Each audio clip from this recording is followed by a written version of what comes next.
Police station కాడికి మీరు ముందరికి వచ్చేయండి. ముందరికి వచ్చేస్తే వాళ్ళకి మైండ్ వస్తా చక్కగానే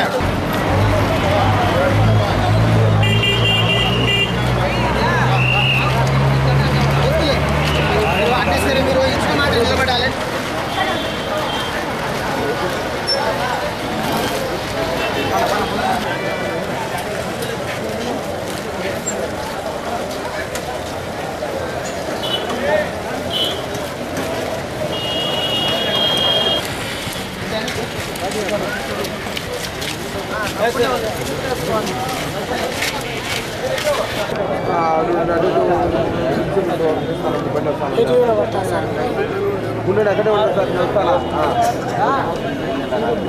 లోపలికి రమ్మనండి, లేకపోతే బయటకు వెళ్ళాలి.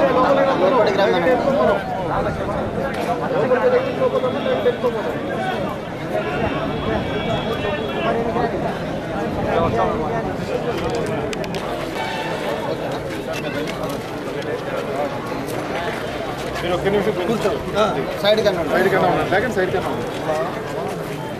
సరిగా ఏదో కొంతమంది ఇన్వాల్వ్ చేశారని చెప్పేసి 38 పర్సన్స్ అందరికి సంబంధం లేని వాళ్ళు పెట్టారని చెప్పేసి మెయిన్గా రిప్రజెంటేషన్ ఇచ్చారు. దీన్ని వెరిఫై చేస్తాం. అందులో ఎటువంటి అమాయకులైనా ఎవరైనా చదువుకునే వాళ్ళని తప్పనిసరిగా మీకు హామీ ఇస్తాను. తప్పనిసరిగా అమాయకుల మీద కేసులు పెడితే తప్పనిసరిగా తీసేస్తాను. వాళ్ళు చేసి ఎట్లా మాట్లాడతారు? ఇది కాదది. నువ్వు ఒకరివే హిందువు కాదేమో, మేము హిందువులు కాదేమో,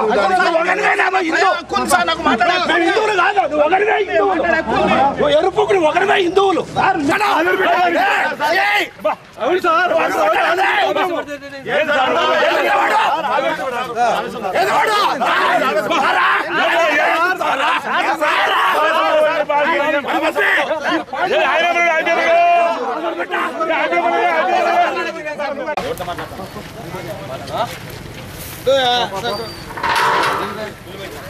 వాళ్ళకి చెప్తాను అర్థం కాదు. వాళ్ళని చేసేది ఏం లేదు.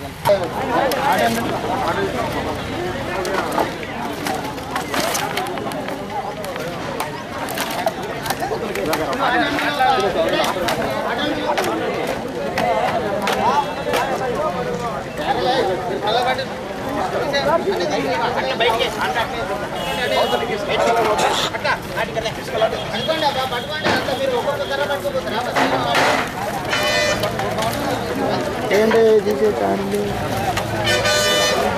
ఏంటి తీయడం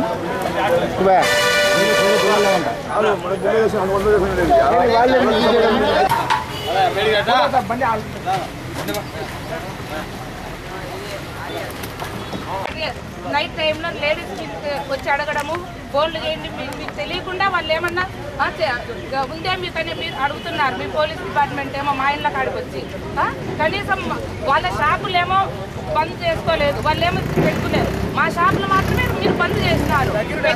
పెట్రోల్ బంక్ ఎందుకు ఆక్షేపించారు మీరు? 10 నిమిషాలైనా మా ఇప్పుడు మీరు అనవసరంగా మీరు పోలీస్ కేసులు, మీరు గొడవ కేసులు సార్, గొడవ కేసులు కాకుండా అనవసరంగా మళ్ళీ మిగతా కేసులు కూడా మీరు పెట్టించారు. ఈ డిపార్ట్మెంట్ తోనే మీరు పెట్టించినారు.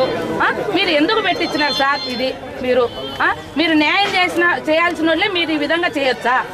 మీరు చేసిందే కదా ఇప్పుడు మళ్ళీ ఇంత జరిగేది కూడా. మళ్ళీ మీరు ఎందుకు పెట్టించారు?